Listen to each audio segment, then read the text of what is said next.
welcome back to Where Are They Now? Jazz FM 91's alumni feature, highlighting and reconnecting with some of the artists who have been through our education and outreach programs over the years. Today, I am joined by a wonderful guest, Gabriel Kerekes, who is a multi-instrumentalist, singer, frontman, and performer on clarinet, saxophone, trumpet, and other instruments.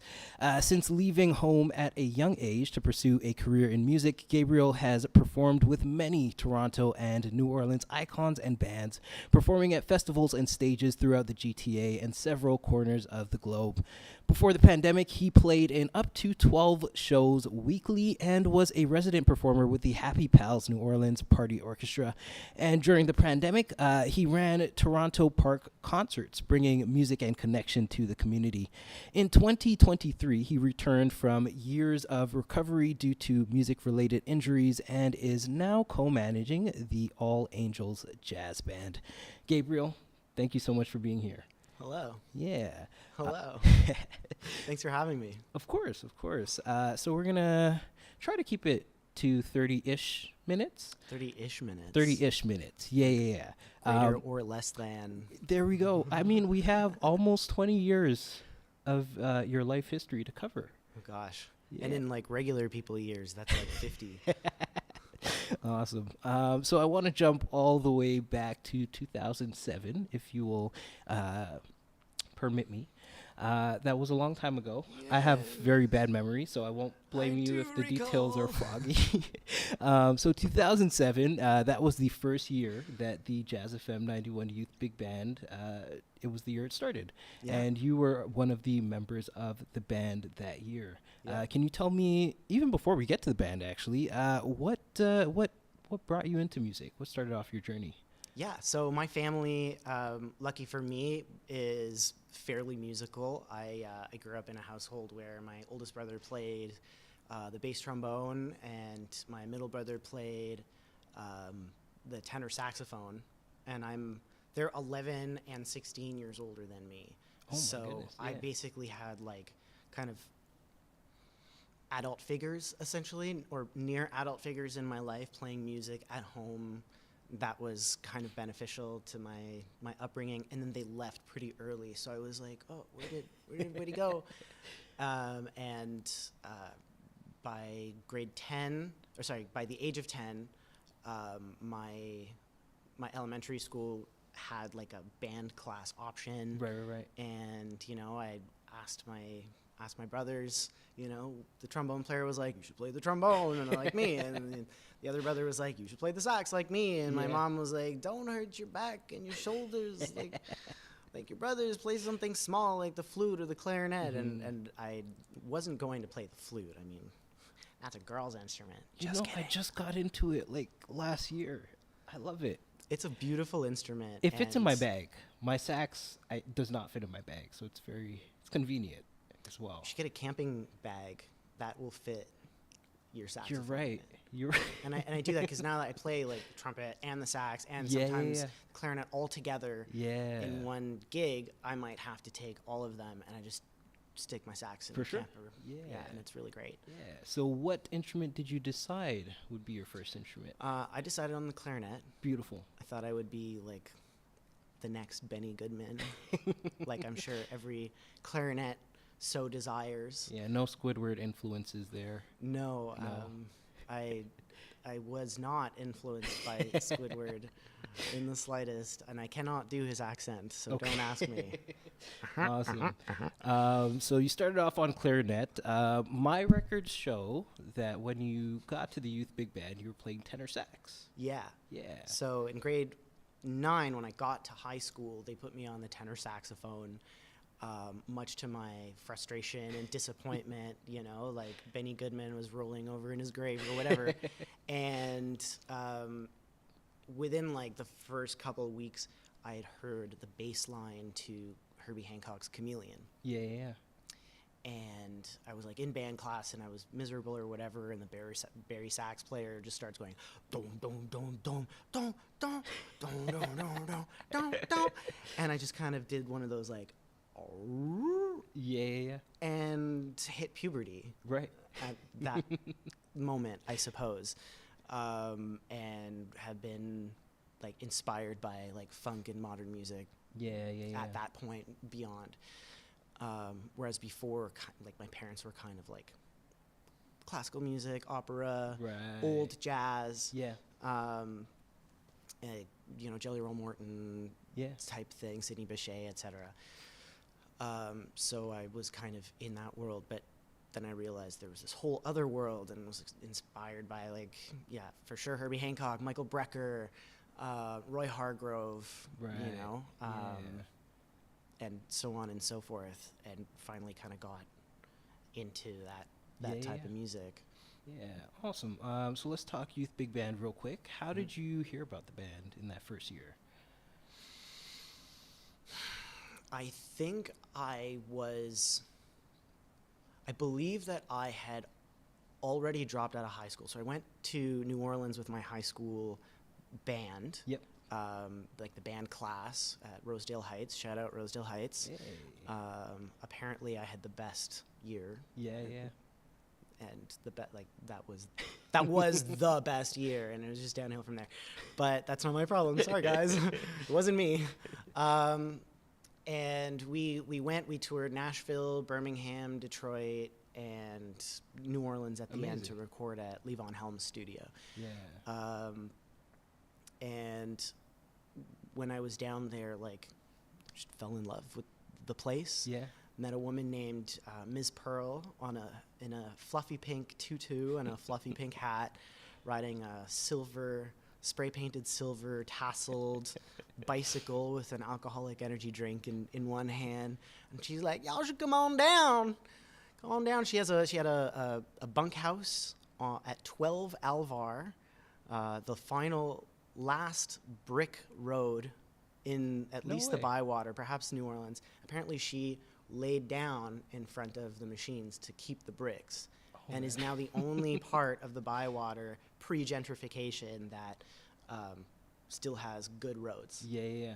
because it's a stretch of brick. Right. So she's a winner in my books. And she hosted me when I was about 18. But before that, I had gone to New Orleans with the band, fell in love with the place, and decided I was going to drop out of high school and do music full time. Got you. And my parents were like, well, if you have the autonomy to not go to school, then you can get a job. Right. If you can get a job, then you don't really need us anymore. Yeah. So if you don't go back to school for grade 11, or for grade 12, then you can get a job and you can move out and you can do your own Right. thing. This is their Right, way right. of sort of trying to scare me Yeah, yeah, yeah. into, changing my mind. But instead I was like, I can do that. So I did that. Yep. And kind of got sidelined a little bit from my primary objective. Ended up trying to finish high school through like alternative programs. Was kind of miserable. But in the meantime, I believe that Jazz FM had reached out to my high school to scout. Got you. And even though I wasn't a high school student anymore, Jazz FM kind of made this exception because I was an emancipated youth, and Right. they let me in to Yeah. the program with Kelsley Grant. Yes. And that was a highlight of my youth, actually, like being able to play in this big ensemble. I remember we did Four Brothers. I don't remember what else we did. We might have done Softly as in a Morning Sunrise, possibly. Yeah. And I can't remember who else was there as well. It's been a very long time. Yeah, but for sure. yeah, so I was sort of scouted through my old high school. Beautiful. Awesome. So you said New Orleans was the ultimate goal for you. So Yeah. eventually you ended up in New Orleans. And what was that experience like for you as a young musician, sort of starting off on your musical journey? It was life-changing. Having the sort of intestinal fortitude to be able to make that decision and then follow through on it and get there at like basically as a child, doing it with $100 in my pocket.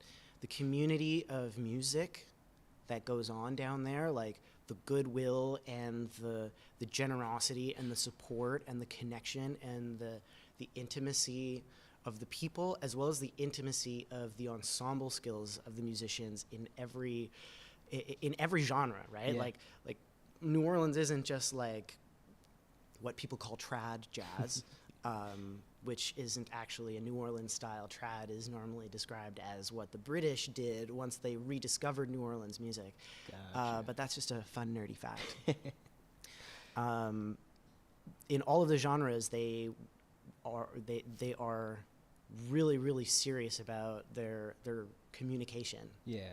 and their ensemble skills, and getting the opportunity to meet these folks. They were especially nice to me, I guess, because I was a kid, Mm-hmm. right? As I got older and I would go down there, they're less accommodating, I would say, to folks that just kind of come and go, because they got mouths to feed, right? Yeah. So like if you come and you try to be in a band with them, you know, it's kind of disrespectful to like build something and then leave, and now that source of income is gone. Yeah. But when I was a kid, they were super nice to me.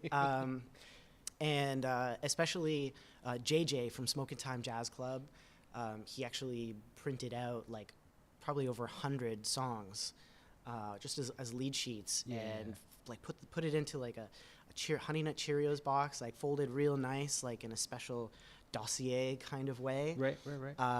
And he just like was so nice to me and made sure that I was included in the community and in the culture and able to like learn the songs and play along.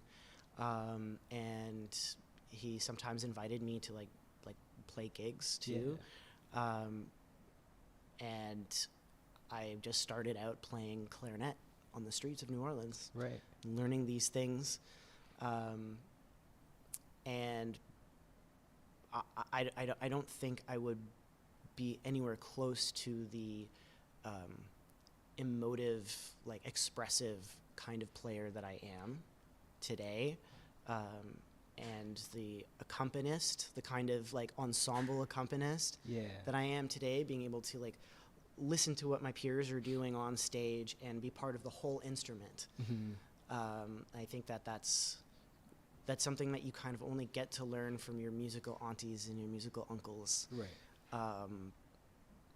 And is kind of more difficult to infer, I would say, from like a jazz education. Got you. Okay. Yeah. So how long were you in New Orleans for? The first time I was in New Orleans for 6 months, approximately. And then my brother called me up to be in his like booking agency. So he's like, let's make this a family business. Yeah. So I tried my hand at being a band like manager for private events, essentially. Gotcha. So, you know, I would do sales and be like, "Are you available?" Yeah. You know? So I got to work with some of the city's like best talent, Yeah. but doing like cover band stuff, Yeah. essentially. And that was here in Toronto? Here in Toronto. Gotcha. Yeah. Okay. And I like, you know, folks like Richard Underhill and other fairly well-known artists here in Yeah. the city and bands. But I ended up really disenchanted with music at that time because I didn't want to play the same Stevie Wonder and Michael Jackson songs to make a living, Yeah. to survive, and it just felt so soul-crushing that I actually quit music for some time and studied psychology and Yeah. social dynamics and societal dynamics, and kind of like traveled the world doing that stuff for like maybe the first half of my 20s. Got you. I also got married and moved to Berlin when I was 20 Yeah. for a little bit, and then ended up back here saying yes to gigs that seemed opportunities that seemed up my alley. Yep. And eventually my income sort of was equivalent to like my psychology, communication, coaching Yeah. work, and I made the switch. But I had been going back to New Orleans like once a year, once every other year. And then when I Gotcha. made the switch, I kind of just quit overnight and drove down to New Orleans and spent another, like, I was going to spend a couple weeks there, but I went with friends, and I was like, oh, man, I really want to stay. And they were like, man, you really got to stay. Yeah. And I was like, okay, if I find something before you leave, then I'll stay. And I found something, and I stayed, and they came to pick me up for Mardi Gras.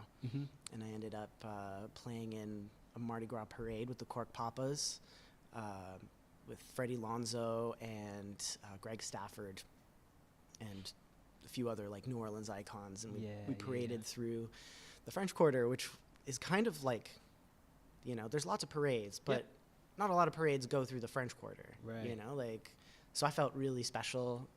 It felt like a milestone for me, for sure. Yeah, awesome. And I have here in my notes, you performed with the Happy Pals New Orleans Party Orchestra. Yeah. You want to tell me about that? The Happy Pals New Orleans Party Orchestra is a Toronto-based band that has been playing for probably like 53 or 54 years now. I know, I look good. It's coconut oil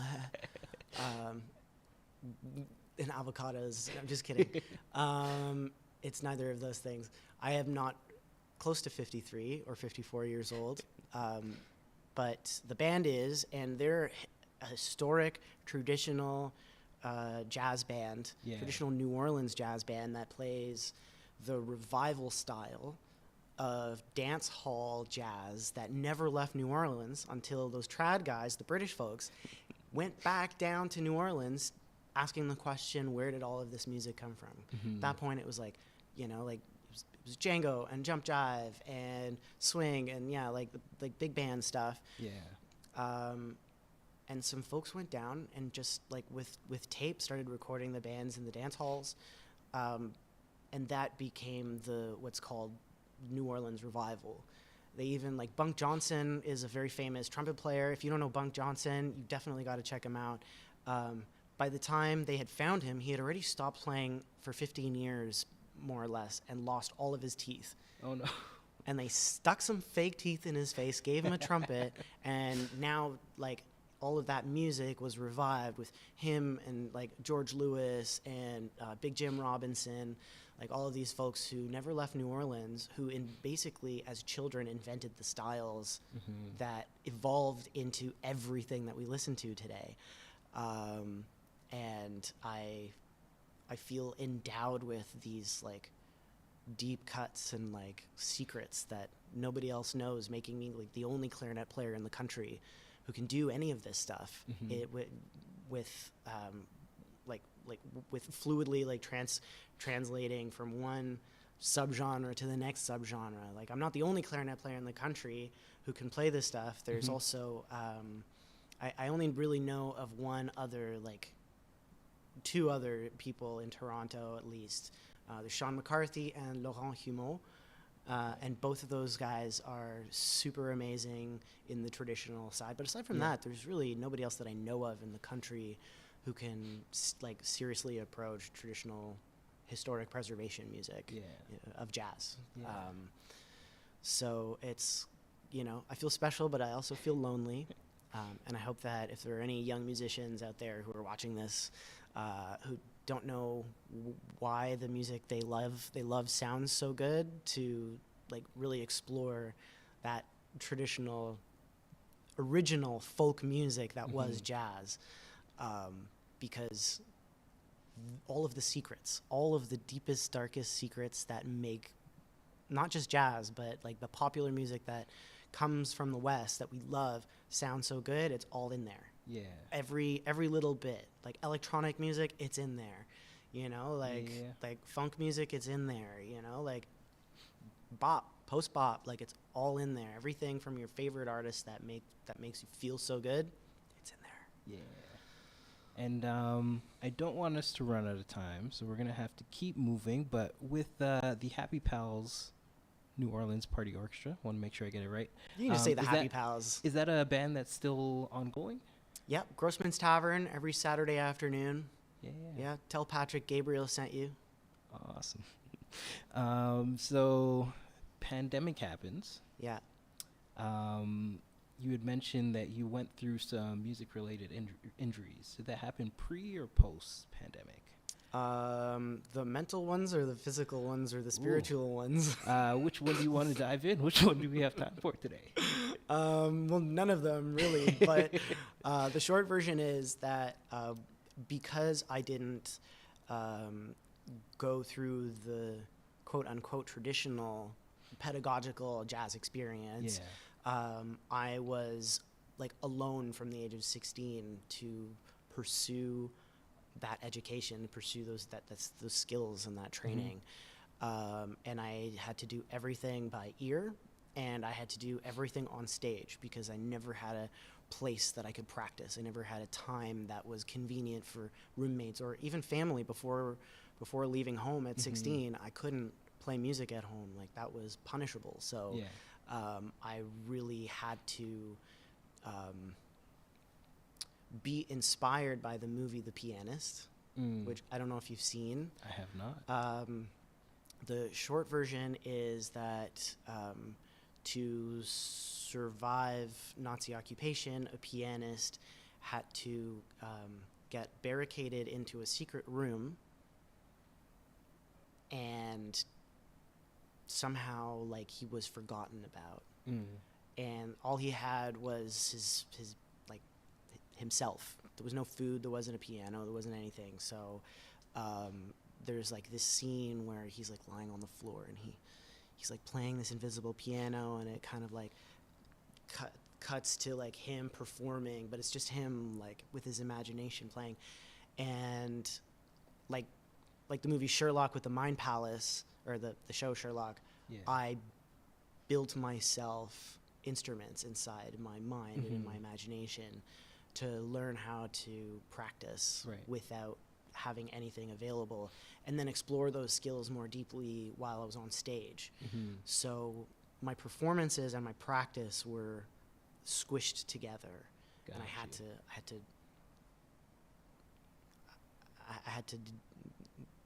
to do it on stage. And in my mind. Did that answer your question? A little bit. What was the question again? No, that's okay. So pandemic happened. Injuries, right. Yes. Injuries. So because of that, I had to like really, really push to survive and push my musical boundaries, thinking that like when I get to X point, then I will be successful and then I will make money. Which wasn't necessarily true. I just ended up playing 4 gigs a day from like 9 a.m. to 4 a.m. You know, as hard as I possibly could at an athletic level, not having the athletic capacities. And that, like, not also knowing that I was neurodivergent. That's a very recent discovery for me.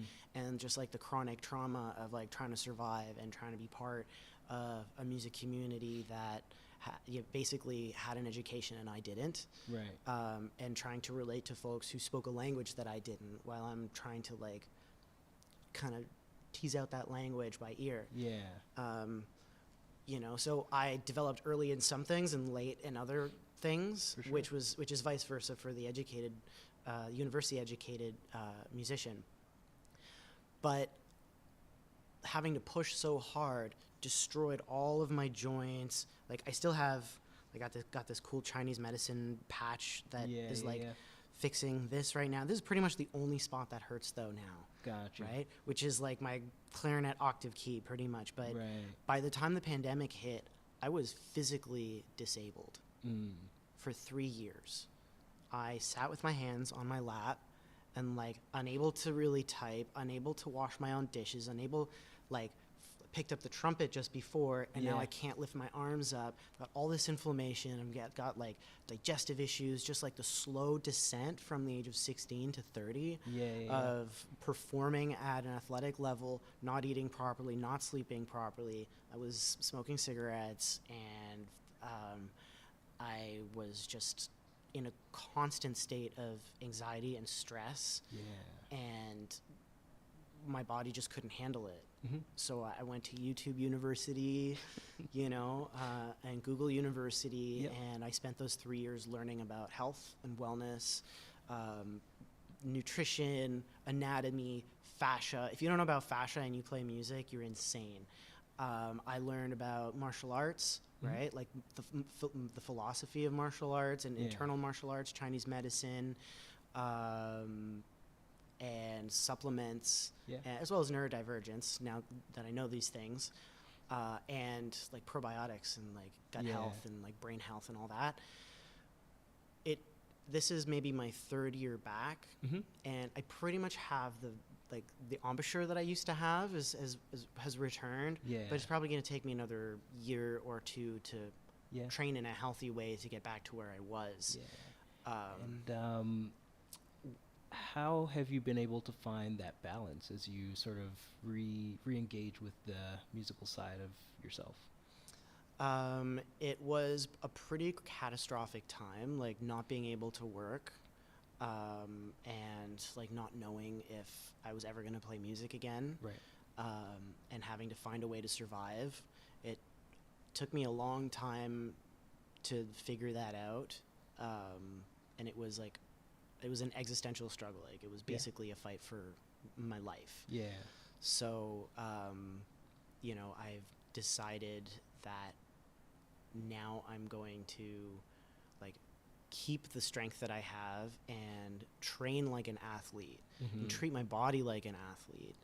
Because coping from the age of 16 to 30 is the reason why I became disabled, because I was coping with minor tension, which turned into minor injuries, which turned into major injuries. Right? And I see all my friends like stretch, like, and I'm watching them hurt themselves and trying to relieve their own pain and suffering. So now I'm gonna just start like a wellness YouTube channel for artists and musicians, whatever, so that you don't like. There's gonna be a Patreon and all that, but it's just gonna be like pay what you want if you can, like musician and instrument specific wellness stuff, like, oh, do you play trumpet? You got that tension here, like, well, this is connected to this, like here's what you can do, and here's all the like ways that blah blah blah, like, oh, shoulder tension from trombone, right? Like here's what's going on with that if you have this or if you have that, right? And like here's what you can do to fix that, because no one should have to go through the things that I went through. For sure. And now my goal is to start like a historic preservation kind of institution here in Canada,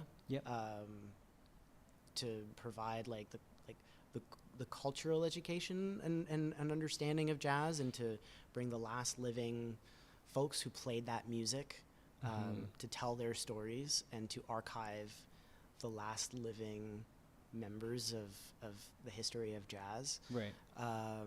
Sort of like a preservation hall meets Lincoln Center type thing. Beautiful. And I'm in a band called the All Angels Jazz Band as well, and we play basically pre-bop era music from all the subgenres. That's sort of like the stepping stone to this project, I believe. And if anyone out there has a venue, we are looking for a residency right now. So, Awesome. We're getting close to the end of our time, but I do want to hear a little bit more about the All Angels Jazz Band. Sure. Yeah, how did that come to be? How did that form? I got a call from Matt Smith, who, for those of you who don't know, is a fantastic trumpet player here in the city. He plays in a band called the Taproom Gang with Sean McCarthy and Taylor Maslin and Jared Higgins and other special guests every Monday at Steadfast Brewery. And he called me because he was managing a food bank type of performance. So basically there's a food bank at St. Michael's and All Angels Church, and we went to just perform songs straight out of the, like, iReel or whatever. We just called songs and made the folks feel less ashamed or embarrassed about like having to like be at a food bank, essentially, right? So we didn't have any aspirations or anything like that. It was just, hey, let's get together, let's play some music for the folks. Yeah. Right, which is, that's right up my alley.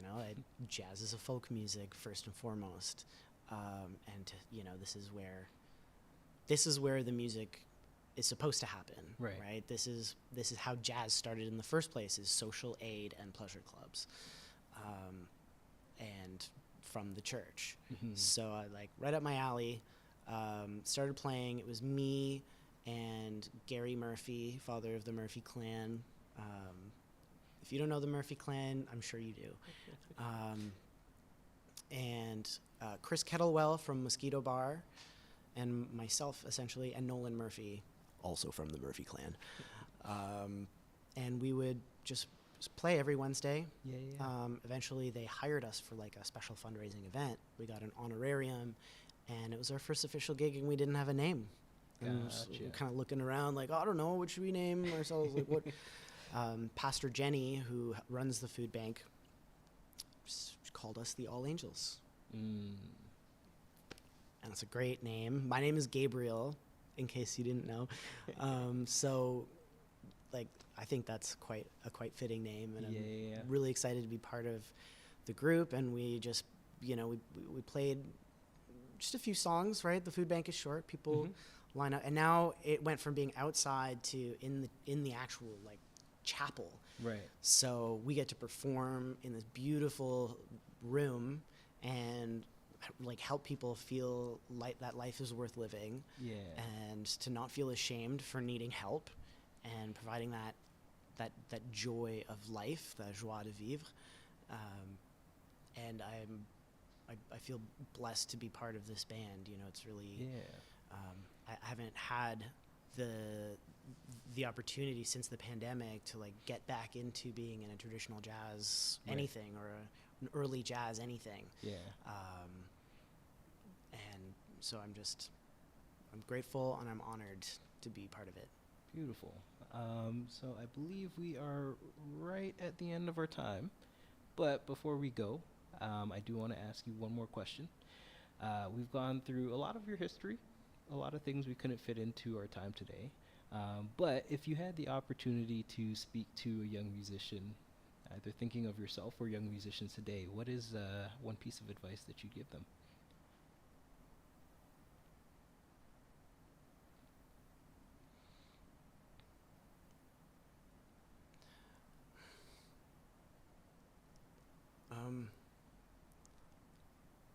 It's hard to just give one piece of advice to either my younger self or a young musician.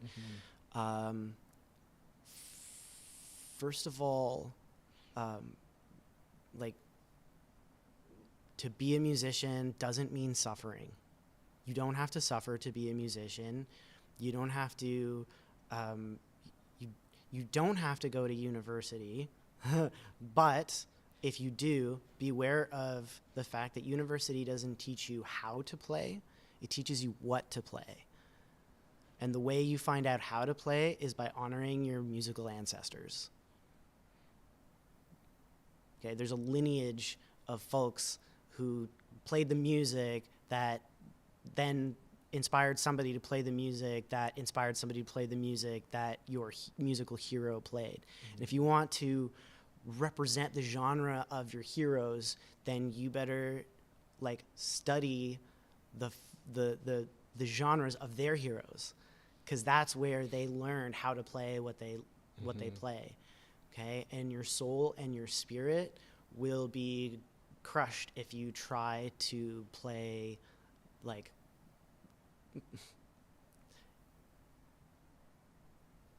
if you try to play for money and you try to play for gigs, you're gonna hurt yourself and you're gonna burn out, right? Take care of your soul as much as your body, and take care of your body as much as you take care of your music.